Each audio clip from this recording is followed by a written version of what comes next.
জগদ্ধাত্রী পুজোর উন্মাদনায় যখন শহর জুড়ে উৎসবের রং, ঠিক সেই সময়ই নিরাপত্তা ও পরিবেশ সচেতনতার বার্তা দিতে বিশেষ পদক্ষেপ নিল শান্তিপুর থানার পুলিশ প্রশাসন।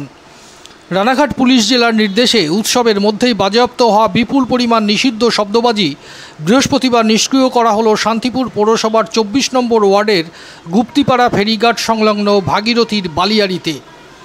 এই গুরুত্বপূর্ণ অভিযানে উপস্থিত ছিলেন কলকাতার ভবানী ভবন থেকে আগত বোম নিষ্ক্রিয়করণ বিভাগের আধিকারিকরা, পাশাপাশি ছিলেন শান্তিপুর থানার উচ্চপদস্থ পুলিশ আধিকারিকগণ, অগ্নি নির্বাপন কেন্দ্রের কর্মীরা এবং শান্তিপুর স্টেট জেনারেল হাসপাতালের মেডিকেল টিম, যাতে কোনো দুর্ঘটনার আশঙ্কা থাকলে তাৎক্ষণিক ব্যবস্থা নেওয়া যায়।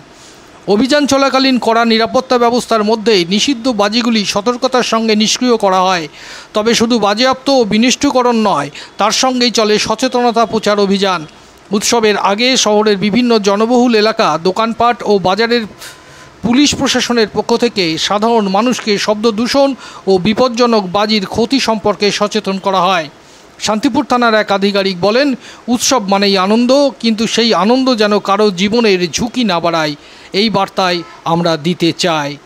অঞ্জন শুকুলের রিপোর্ট।